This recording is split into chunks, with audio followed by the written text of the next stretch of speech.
Good morning, good afternoon, and good evening, Sip&Talkers. Yeah. Wherever you are, whatever time zone you are in right now, welcome back to Sip&Talk. I'm Joe. I'm Sunny. So glad to be hanging out with you all today. So have you ever noticed that human instinct we all seem to have? Like the absolute second the world gets two chaotic inflation spikes, a massive tech platform goes down, or the market just tanks, we instantly want to blame a guy in a leather chair stroking a cat. Oh, totally. We absolutely crave a mastermind villain. It is just so much easier to say, oh, well, the secret societies are pulling the strings. Right, because if it is a conspiracy, then the logic just instantly clicks into place.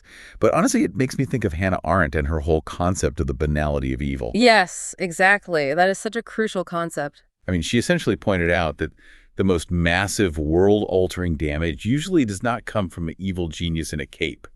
It comes from totally normal people, right? People sitting in a huge bureaucracy who just sort of give up on independent thought and follow orders. Is our obsession with conspiracy theories basically just us being lazy? I mean, you are definitely towing the line of danger there, but I get what you mean. It is not necessarily laziness, though. It is actually more of a psychological defense mechanism. A defense mechanism, like we are protecting ourselves from reality. Basically, yeah. Because facing pure, unadulterated chaos is terrifying. People would honestly rather believe in a highly organized, shadowy conspiracy than face the terrifying reality that the world is often just, in a state of random, chaotic disorder. Oh, wow. Yeah, conspiracy theory gives your fear a name and a face. Random disorder just leaves you feeling, I don't know, completely helpless. Exactly. And that is really the mission for today's episode of Sip and Talk. We are moving way past those late-night internet myths. Yeah, we are putting all that to rest. We really are. We want to uncover the actual, real, invisible machinery that runs global and corporate battlegrounds. Right. We are shifting away from the illusion of cloaks and daggers and getting into the highly psychological toolkit used by modern intelligence operatives. I am so ready for this paradigm shift. Yeah. I mean, going from chasing shadows to understanding actual systems is exactly what we need right now. It changes how you view everything. Let's unpack the whole secret society idea first. And I feel like we have to start with the absolute classic, right? The Freemasons. Oh, you have to start with the Freemasons. Because when you look at the historical origin of this group, it is just a massive reality check.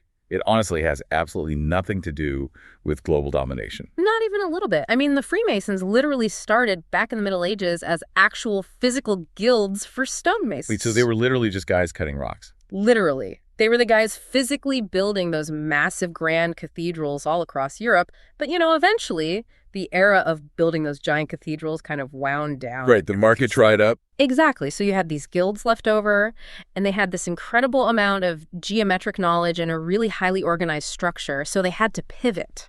The classic corporate pivot. You know it. So during the Enlightenment, they basically evolved into this speculative intellectual networking club. Which, if I'm understanding this right, means the Freemasons were essentially the 18th century version of LinkedIn Premium. That is the absolute best way to conceptualize it. I mean, you had these Enlightenment elites, guys like Benjamin Franklin, George Washington, Mozart, and they were all just hanging out in these lodges. Right, just trading ideas, probably trying to get funding for their next big project. Pretty much. They were exchanging ideas about science, pushing for the separation of powers, and really advocating for the separation of church and state. Which, to be fair, in the context of living under absolute monarchies and super powerful religious institutions, was considered wildly radical at the time. Highly subversive.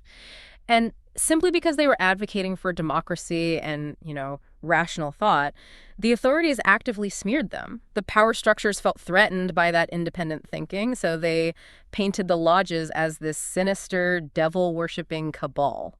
Okay, but let me push back on that for just a second. Yeah. Because what about the all-seeing eye on the back of the dollar bill? Oh, the classic all-seeing eye. I mean, people absolutely lose their minds over that symbol. They claim it completely proves there is a global surveillance state, or like a one-world government watching our every move. Yeah, and it is a brilliant piece of historical misunderstanding. So Benjamin Franklin, who was a prominent Freemason, he did suggest that symbol.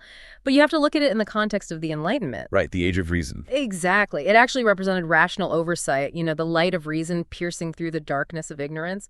It was about moral clarity, not a hidden camera tracking your web browser. That is hilarious. And what about all those secret rituals people are always whispering about? Mostly just architectural metaphors for self-improvement. The philosophical idea is basically to chisel away your own personal flaws so you can become this perfect, smooth building block for a better society. Honestly, that sounds incredibly wholesome. So you were basically telling me the terrifying reality is just a bunch of guys wearing decorative aprons, discussing architectural aesthetics, and, like, figuring out how to raise money for local orphanages. That is the incredibly mundane truth.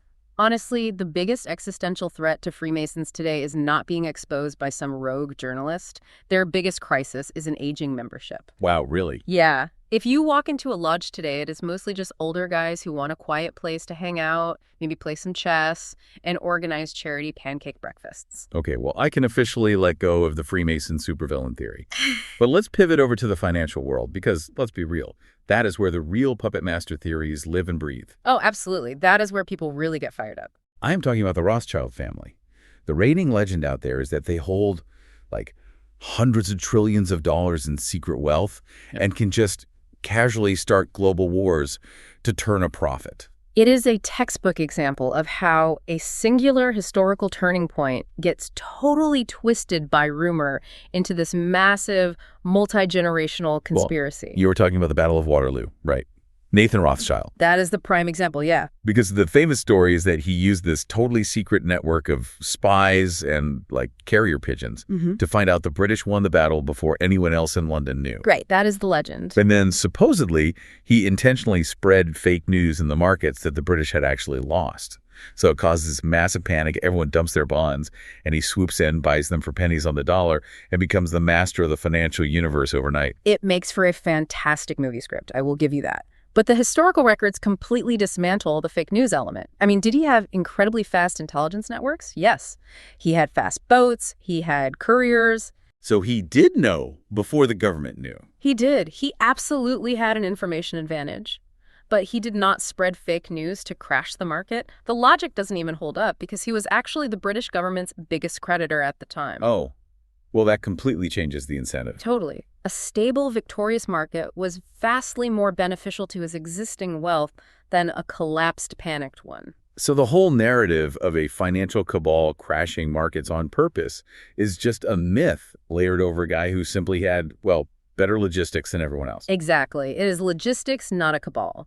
Modern finance is actually driven by that banality of evil bureaucracy we touched on earlier. Like the Fed looking at employment data. Yes. The machinery is entirely structural. It is not controlled by a dozen men smoking cigars in a dimly lit back room. You have massive central banking systems making huge decisions based purely on incoming data streams. They are looking at inflation rates, employment numbers, consumer spending. Right. It is just a highly bureaucratic, heavily segmented process. Everyone is just doing their specific job, staring at their specific spreadsheet, acting on their specific mandate. And we also have to factor in that today, something like 80% of all trades are executed by algorithms, right? Not even humans. Actually, let's explore that mechanism, because if algorithms are programmed by humans, aren't we just trading a human cabal for a Silicon Valley coder's personal biases? That is a very fair critique, for sure. But the mechanism is totally different. Those algorithms are not programmed with a political agenda or, a desire for global domination. They just want to make a return. Exactly. They are programmed to execute trades based on mathematical deltas and really complex risk metrics. So when a specific mathematical threshold is hit, say a certain stock drops by 2% within a 4-second window, the algorithm automatically dumps the stock to prevent further loss. Oh, I see where this is going. So if 10,000 different institutional bots all hit that exact same mathematical threshold at the exact same millisecond, they all dump simultaneously. Which creates a massive flash crash. Yeah. And to the average person watching the news, that looks exactly like a highly coordinated, intentional conspiracy. But it is really just cascading math equations. You hit the nail on the head. And honestly, just to seamlessly frame our conversation right here, when we look at these global financial shifts and historical events, we are purely looking at the raw behavioral data and the mechanics of human systems. Exactly. There are no political biases here. Absolutely no discrimination against any group. And of course, zero financial or investment advice being handed out today. Just observing the structural mechanics of how our world operates. Always keeping it objective. Applying Occam's razor to all of this.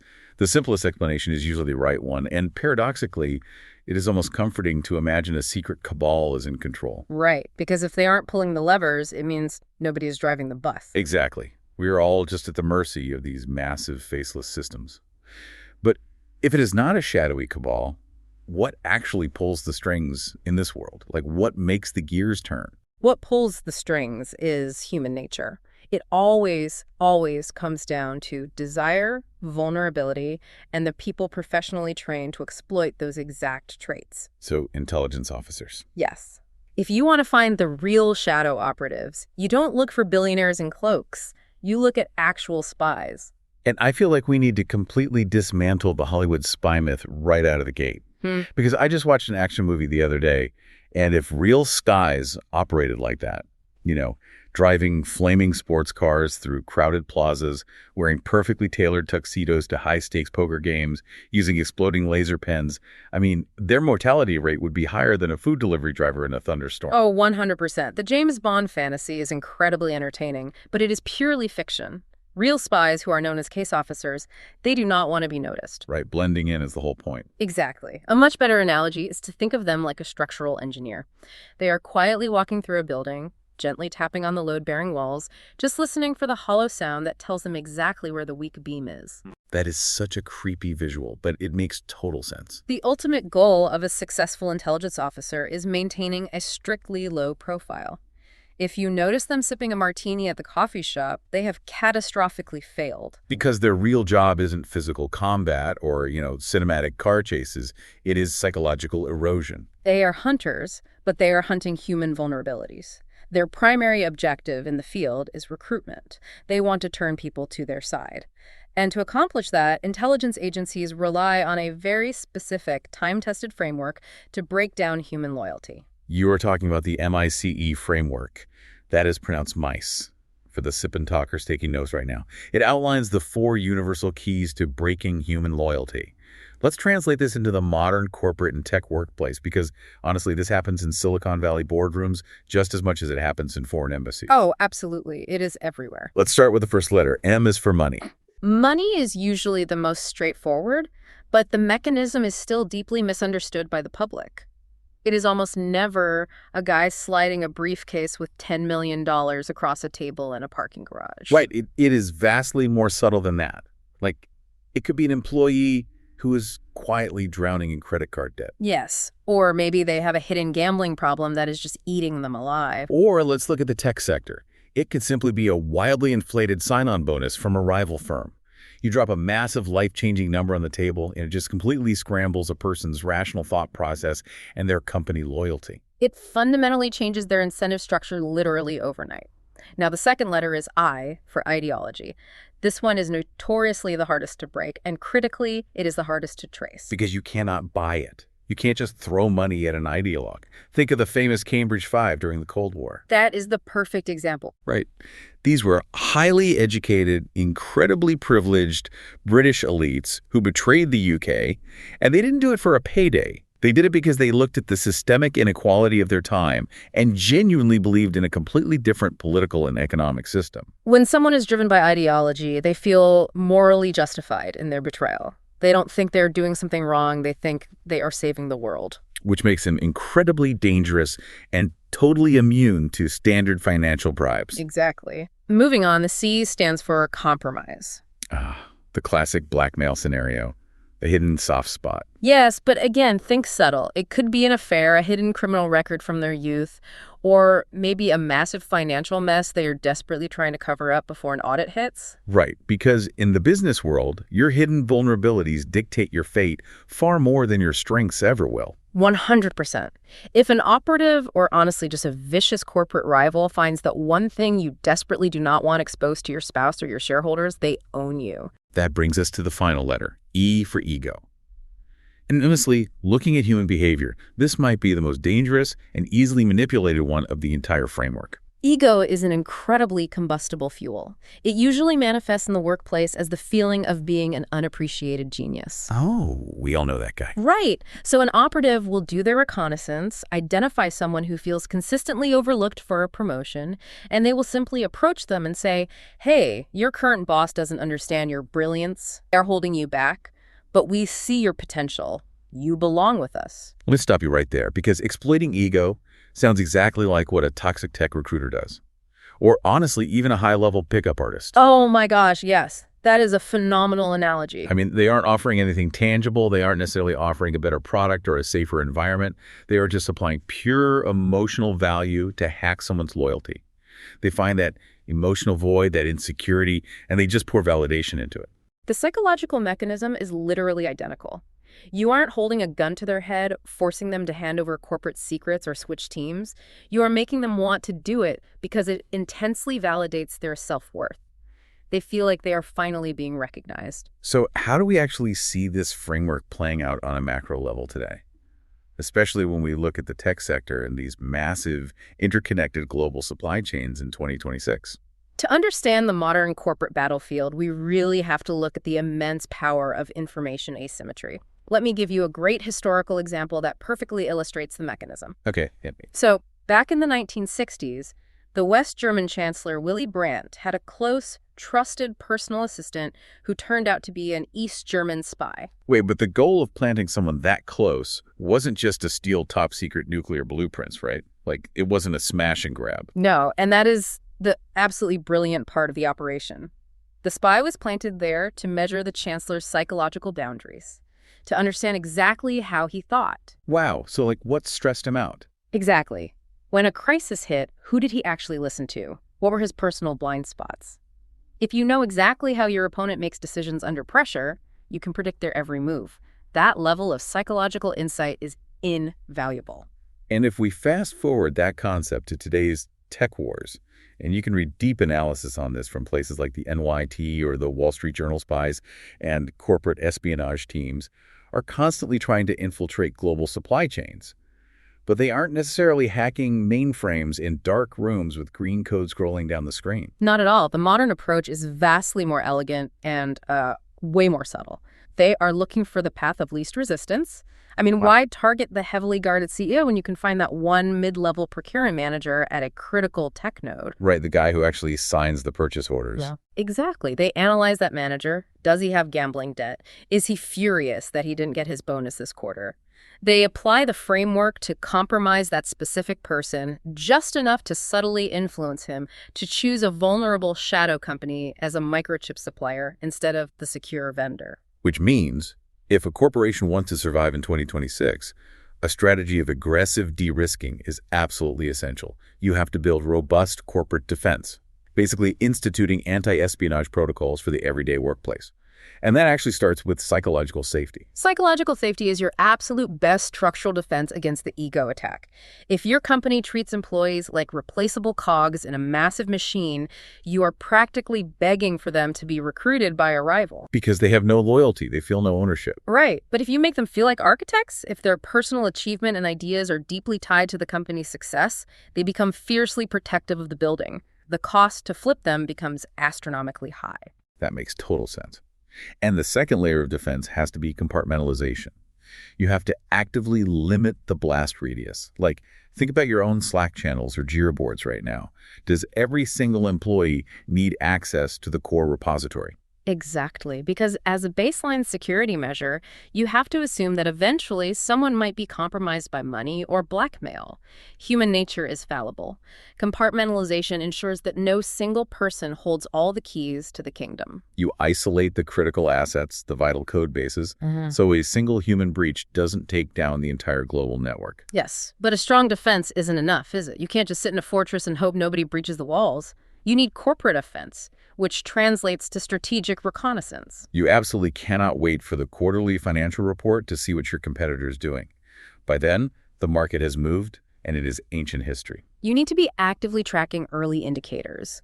What kind of patents is the competitor aggressively filing right now? That tells you exactly where their technological roadmap is pivoting long before they announce a product. Or even better, look at their people. Are their core, untouchable senior engineers suddenly highly active on LinkedIn? Are they suddenly taking coffee meetings with recruiters? Because that is a massive flashing red indicator that their ego or money needs aren't being met internally. Right. The framework is already breaking down their loyalty, and that is how you gather strategic intelligence. And once you have that, you move into information ops. Ooh, strategic deception. Exactly. This is where you use strategic deception against your rivals. You release subtle, highly believable signals about a fake technological roadmap your company is supposedly pursuing. Hoping your competitors take the bait, panic, and burn millions of dollars in venture capital, chasing a total dead end. I mean, listening to this, it totally turns standard business management into a bloodless spy game. Does this imply that every modern CEO basically needs to start thinking like a director of intelligence? In today's hyper-interconnected landscape, 100%. You are no longer just managing a product line or a marketing budget. You are actively managing human motivations, hidden vulnerabilities, and the flow of critical asymmetric information. This really brings the entire narrative full circle. The world isn't a magical 3D movie with supervillains pulling levers in a volcano lair.